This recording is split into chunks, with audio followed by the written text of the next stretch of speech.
जय श्री राम दोस्तों आज का हमारा टॉपिक है इंडियन नेवी में जो ग्रुप सी की पोस्ट अभी आई है। जो डिपार्टमेंट है बोट क्रू स्टाफ डिपार्टमेंट है, जिनमें ये सभी पोस्ट आई है। पोस्ट 327 पोस्ट यहाँ पे आई है। और गाइज यहाँ पे serang of lascar, lascar 1, fireman and topass की वैकेंसीज आई है। एडवर्टीज यहाँ पे आप देख सकते हो, एडवर्टीजमेंट ये है आपका। और हम इनके एग्ज़ाम पैटर्न और सिलेबस के बारे में डिस्कस करेंगे। हम इस वीडियो में सिर्फ 4 पॉइंट पर डिस्कस करेंगे। पहला जो पॉइंट है वह है इसका सिलेक्शन प्रोसीजर, क्योंकि टोपास का जो selection procedure even exam pattern है वह बिल्कुल डिफरेंट है। बाकी तीनों का यहाँ पे एक है, लेकिन जो 50 मार्क्स का सिलेबस है वह भी यहाँ पे डिफरेंस है। और गाइज हम इसके बेस्ट से बेस्ट पेड नोट्स आपको प्रोवाइड कराएंगे। गाइज एग्ज़ाम पैटर्न के बारे में डिस्कस करेंगे सिलेक्शन प्रोसीजर के बाद। इसके बाद फिर हम एग्ज़ाम सिलेबस के बारे में अच्छे से डिस्कस करेंगे। और गाइज स्टडी पेड नोट्स जिनकी फ़ीस 149 रुपीज़ है। और गाइज एग्ज़ाम सेंटर के बारे में डिस्कस करेंगे, जिसमें कि कहीं ना कहीं आपको ये पता रहेगा कि मैं इन एप्लीकेशन का फॉर्म फिल कर रहा हूँ और मेरा एग्ज़ाम यहाँ पे जाएगा, तो आप पहले से ही अवेयर हो सकते हो क्या मुझे फॉर्म फिल करना चाहिए या नहीं करना चाहिए, क्योंकि कुछ इसमें स्पेशल क्राइटेरिया आया है। गाइस ये इसका फुल नोटिफिकेशन है, इस पर हमने कम्प्लीटली एक वीडियो बना दिया है। आप लिंक डिस्क्रिप्शन में जब आप जाओगे तो वहाँ पे आपको लिंक मिलेगा वीडियो का, तो क्लिक करके पहले आपको वह वीडियो देखनी है कंप्लीट, जिसमें कि डिटेल्ड में क्वालिफिकेशन एंड ऑल यहाँ पे डिस्कस किया हुआ है। बात करेंगे सिलेक्शन प्रोसीजर की। गाइस जो इसका सिलेक्शन प्रोसीजर है, जब आप एक एप्लीकेशन फॉर्म फिल करोगे उसकी एक स्क्रीनिंग होगी। स्क्रीनिंग के बाद आपको शॉर्टलिस्टेड किया जाएगा रिटर्न एग्ज़ाम के लिए। जो कैंडिडेट शॉर्टलिस्टेड किया जाएंगे, जैसे कि मैंने आपको बताया 327 पोस्ट यहाँ पे आई है। कितने? 327। और 1:25 की रेशियो में कैंडिडेट शॉर्टलिस्टेड किए जाएंगे रिटर्न एग्ज़ाम के लिए। यानी 8,175 कैंडिडेट जो है वे एग्ज़ाम के लिए बुलाएंगे। यहाँ पे जो स्क्रीनिंग होगी वह 10th से, यानी 10th में आपके कितने परसेंटेज नंबर है उससे आपकी स्क्रीनिंग होगी। और गाइस आपका एक्सपीरियंस कितना है, आपका एक्सपीरियंस जो आपका सर्टिफिकेट डिग्री डिप्लोमा यहाँ पे मांगा है तो उसमें कितने परसेंटेज नंबर है। हालांकि मेरा तो मानना ये है, स्क्रीनिंग सभी इंडियन नेवी भर्तियों में आता है कि इसमें लिखा होता है, लेकिन गाइज इसमें सभी कैंडिडेट का कॉल लेटर आता ही आता है नेवी की, इवन ऑलमोस्ट सभी भर्ती में।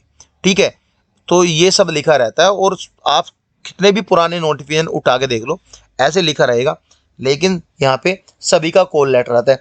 क्योंकि इस स्क्रीनिंग यानी नंबर ऑफ मार्क्स ये जज नहीं करता कि आपका स्किल टेस्ट कैसे जाएगा। भाई कुछ स्टूडेंट ऐसे हैं जिनकी स्विमिंग बहुत अच्छी है, यानी बहुत फास्ट करते हैं, और वे यहाँ पे उनके 10th में परसेंटेज कम है। भाई खेलने वाले बच्चे के कहीं ना कहीं पढ़ाई में तो कम परसेंटेज आएंगे ना, जो पढ़ाई में फोकस करेगा उनकी ज़्यादा परसेंटेज आएगा। तो ये मत सोचना कि मेरे 80 परसेंटेज नंबर है मेरा कॉल लेटर आएगा, मेरे 70 परसेंटेज है मेरा नहीं आएगा, ऐसा बिल्कुल भी नहीं है। ये सब लिखा रहता है। फिर आपका एक एग्ज़ाम पैटर्न होगा, एग्ज़ाम सिलेबस होगा। एग्ज़ाम सिलेबस के बाद आपका एक स्किल टेस्ट होगा। फिर यहाँ पे डीवी के लिए बुलाएंगे, फिर मेडिकल, इवन यहाँ पे कुछ ऐसा है प्री अपॉइंटमेंट लिस्ट भी होगी, फिर प्रोविजनल लिस्ट भी होगी, फाइनल सिलेक्शन भी होंगे। वीडियो पर हम डिटेल में डिस्कस करेंगे यानी सभी चीज़ों के बारे में। पेपर की जो लैंग्वेज है, हिंदी और इंग्लिश दोनों लैंग्वेज में यह पेपर होगा। और ई एडमिट कार्ड आपके आएंगे, ऑफलाइन एडमिट कार्ड नहीं आएंगे। यहाँ पे पेड नोट्स के लिए व्हाट्सएप नंबर दिया हुआ है और प्राइस 149 है। लेकिन गाइज पेड नोट्स लेने से पहले आपको वीडियो देखना जरूरी है। कंप्लीट सॉल्यूशन तो आपको मिलेगा, लेकिन पॉइंट्स क्या रहेंगे वे भी तो जानना जरूरी है आपके लिए। सो गाइज अब हम अपने पॉइंट पर आते हैं। सिलेबस के लिए आपका सिंगल एग्जाम होगा, ओनली एक एग्जाम देना है सभी पोस्ट के लिए। ठीक है, और गाइज 100 क्वेश्चन का ये एग्जाम होगा। कितने का? 100 क्वेश्चन आएंगे। और गाइज 100 मार्क्स का ये एग्जाम होगा। 100 क्वेश्चन 100 मार्क्स का एग्जाम होगा। एग्जाम में कोई नेगेटिव मार्किंग नहीं है। OMR सीट बेस या फिर CBT सीट बेस आपका ये एग्जाम हो सकता है, यानी कंप्यूटराइज भी हो सकता है OMR भी हो सकता है। जहाँ तक मुझे लगता है यह OMR एग्ज़ाम होगा, क्योंकि अभी इतनी बड़ी भर्ती ये नहीं है कि इसमें स्टूडेंट 10, 15, 20 लाख कैंडिडेट इसमें अप्लाई करेंगे। इसमें मोस्टली मेरे को लगता है 1 लाख ऑलमोस्ट कैंडिडेट अप्लाई करेगा, तो 1 लाख में ये कुछ थोड़ा इधर उधर फिल्टर कर देंगे, तो मे बी 60-70 हज़ार ये बुलाएंगे, उसमें से फिल्टर करके। किसी का एप्लीकेशन फॉर्म गलत होगा, किसी की कुछ प्रॉब्लम होगी, उसमें तो 10-15 हज़ार तो वैसे ही रिजेक्शन हो जाएगा उनका, कोई फोटो इधर उधर का गलत लगाएगा तो ये हो जाएगा। तो ये इतने कैंडिडेट बुलाएंगे तो OMR बेस लेंगे। हो सकता है अपने सेंटर पे CBT एग्जाम भी ले, हिंदी इंग्लिश दोनों लैंग्वेज में ये एग्जाम होगा। टॉपिक के बारे में डिस्कस कर लेते हैं, टॉपिक क्या क्या रहेगा। गाइस देखो, यहाँ पे अगर हम बात करें, देखो यहाँ पे देख, ये last serang of lascar 1 fireman, ये जो सिलेबस है यहाँ से यहाँ तक का, serang of lascar 1 lascar and fireman का है। ये जो सिलेबस है ये टोपास का है, यानी टोपास का अलग है, बाकी अदर पोस्ट के लिए ये वाला सिलेबस यहाँ पे रखा गया है। सिलेबस तो खास कुछ नहीं है, लेकिन नंबर ऑफ क्वेश्चन डिफरेंट के यहाँ पे। पहले हम बात करेंगे यहाँ पे टोपास को छोड़ के, यानी पहले हम बात करेंगे इन 3 पोस्ट का, serang of lascar 1 and fireman का सिलेबस क्या है। टोपास के बारे में अभी हम डिस्कस नहीं करेंगे, ठीक है। यहाँ पे journal intelligence and reasoning and numerical ability, ये प्रॉपर आपकी रीजनिंग है, ये प्रॉपर यहाँ पे मैथ है। इसके 20 क्वेश्चन आएंगे, हो सकता है 20 क्वेश्चन रहेंगे। इसमें नॉन वर्बल एंड वर्बल दोनों ही रीजनिंग आती है।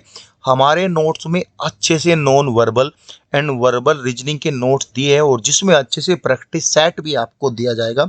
और गाइस जिसमें कि आपके एनालॉग्स आएंगे, सिमिलैरिटीज एंड डिफरेंशिएशन आएगी, स्पेस विजुअलाइजेशन आएगा, प्रॉब्लम सॉल्विंग के क्वेश्चन आएंगे, एनालिसिस एंड गाइस जजमेंट के क्वेश्चन आएंगे, डिसीजन मेकिंग के क्वेश्चन आएंगे, क्लासिफिकेशन विजुअल मेमोरीज के क्वेश्चन आएंगे, वर्बल एंड फिगर के क्वेश्चन आएंगे, अर्थमेटिकल नंबर सीरीज के क्वेश्चन आएंगे, एंड नॉन वर्बल सीरीज के क्वेश्चन आएंगे। यानी इसमें ये सभी क्वेश्चन आएंगे। बहुत ईजी है, हमारे नोट्स के द्वारा आप पढ़ा। देखो, पढ़ना तो आपको खुद है, भगवान धरती पे नीचे नहीं आएगा कि आपको पढ़ाएगा आके। ऑनलाइन क्लासेस लोगे उसमें भी आपको पढ़ना खुद है, लेकिन ऑनलाइन क्लासेस में आपके क्वेश्चन किए जाते हैं, ठीक है, और वही क्वेश्चन आपको रिपीट करना है। आपके 100 क्वेश्चन पे 4-4 घंटे बर्बाद हो जाते हैं। तो मेरा मानना ये है, फिर भी आपको घर पे ही पढ़ना है, तो फालतू जगह आपको पेमेंट ना दे के आपको एक राइट डायरेक्शन में, कम वैल्यू में, जो वैल्यू वर्ती है इन सब चीज़ों के लिए, वहाँ पे आपको पेमेंट देना है। ये 20 क्वेश्चन यहाँ पे आएंगे, ठीक है गाइज।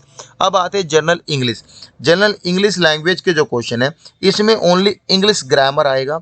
और guys section would be including question rating the vocabulary आएगी, ग्रामर आएगा, सेंटेंस स्ट्रक्चर आएंगे, ठीक है, ये सभी आएंगे, और करेक्ट यूजेज आएगी। इतना खास कुछ नहीं। और हमने अपने सिलेबस को डिज़ाइन ही इसी तरह किया गया है। नेवी, आर्मी, एयरफोर्स का सिलेबस हम आज से नहीं, बहुत पहले से दे रहे हैं, तो डिज़ाइन इस तरह हुआ है। तो ये 20 नंबर का सिलेबस आएगा, ठीक है। जनरल अवेयरनेस की बात करें, जनरल अवेयरनेस में आपकी हिस्ट्री, स्पोर्ट के बारे में पूछा जाएगा, general policy including Indian constitution and scientific research के बारे में पूछा जाएगा, ठीक है। This question will be such at that day not require, यानी special study of any discipline के बारे में पूछा जाएगा। इसमें स्टैटिक जीके भी आएगी, जो कि आपकी कल्चरल पे डिपेंड होगी। और गाइस यहाँ पे जियोग्राफी एंड इकोनॉमिक साइंस से भी क्वेश्चन आएंगे, ठीक है। ये तो इस तरह से क्वेश्चन आए। अब बात करेंगे यहाँ पे रिलेवेंट नॉलेज का, जो कि फील्ड नॉलेज के क्वेश्चन है 50। देखो, अगर हम बात करें सीरंग ऑफ लास्कर में इमरजेंसी प्रोसीजर आएगा, सेफ्टी लाइफ सेविंग का आएगा, फायर एक्सटिंग्विशन आएंगे, फायर से रिलेटेड क्वेश्चन आएंगे, विजल इज टाइड अप से क्वेश्चन आएंगे, ठीक है, ये आएंगे। फायरमैन की बात करें तो इसमें सर्वाइवल टेक्निक से क्वेश्चन आएंगे, एलिमेंट्री फर्स्ट एड किट से क्वेश्चन आएंगे, FAQ जिसको बोलते हैं, फायर प्रोटेक्शन से क्वेश्चन आएंगे, फायर फाइटिंग से क्वेश्चन आएंगे, personal safety and social responsibility question आएंगे। भाई कुछ भी नहीं है, ये इजी क्वेश्चन है, बिल्कुल कुछ भी नहीं है। Based on practical knowledge, based on normal theoretical knowledge और जनरल क्वेश्चन आएंगे। अगर आप नहीं भी पढ़ोगे तो इसमें से 15 क्वेश्चन आप कर लोगे, मैं इतना दावा आपको करता हूँ। हम कोशिश करेंगे इनका सिलेबस आपको दे, लेकिन हम इन 3 का सिलेबस आपको डेफिनेटली बेस्ट सिलेबस आपको प्रोवाइड करेंगे, सिर्फ इन 3 का 149 में।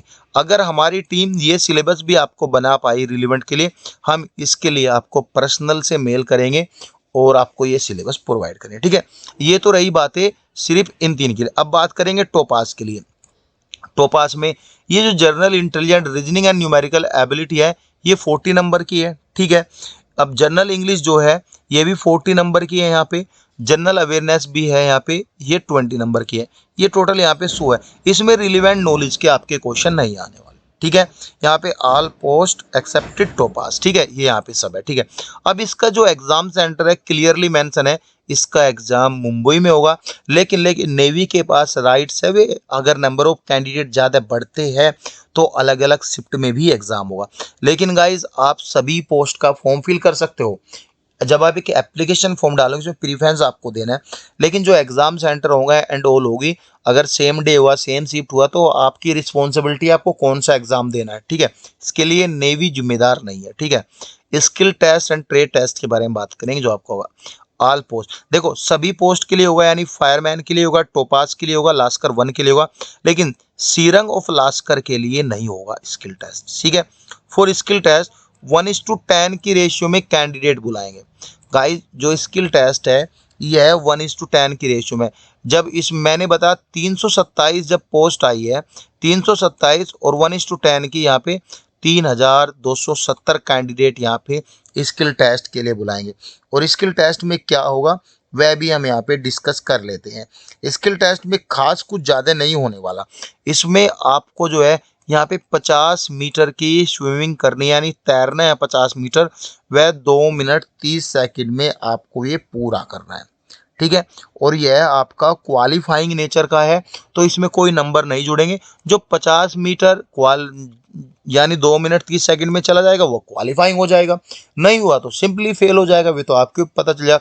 लेकिन विदाउट एनी फ्लोटिंग एड्स, यानी कुछ ऐसे फ्लोटिंग एड्स आपको नहीं लेने हैं जिससे कि आपको स्विमिंग करनी है, यानी आपको अपनी मेहनत से ही ये सारा काम करना है। और गाइज यहाँ पे जो रिस्पॉन्सिबिलिटी ऑफ एनी एक्सीडेंट या कैजुअलिटी कुछ होती है during the course of swimming, candidate खुद जिम्मेदार है। कुछ कैंडिडेट ऐसे होंगे जिनको स्विमिंग करना तैरना नहीं आता, वे भी फॉर्म फिल करोगे, लेकिन स्किल टेस्ट में प्रॉब्लम होगी ना, तो वह इसके लिए खुद जिम्मेदार है। लेकिन आपको नेवी की तरफ से हेल्प की जाएगी, जो भी मेडिकल होता है फर्स्ट एड वो सब दिया जाएगा, ठीक है। यहाँ पे जो रहेगा 5 मीटर आपको जंप भी करना है। 5 मीटर जंप करने के बाद, ये सब होने के बाद आपको डीवी एंड गाइस मेडिकल के लिए बुलाएंगे। डीवी मेडिकल के लिए बुलाने के बाद आपका provisional offer of appointment issue किया जाएगा, जो कि documents verification and completely medical satisfactory से होगा। प्री अपॉइंटमेंट जो भी रिक्रूटमेंट होगा वह गवर्नमेंट ऑफ इंडिया जो भी अपॉइंटमेंट अथॉरिटी होगा उसके द्वारा होगा। Application for multiple post preference दिया जाएगा उसके अकॉर्डिंग कि कैंडिडेट ने जो फॉर्म फिल किया है। गाइज ये सभी डिटेल है, कुछ भी डाउट हो तो डायरेक्टली आप कमेंट पिन कर सकते हो। Thank you so much guys.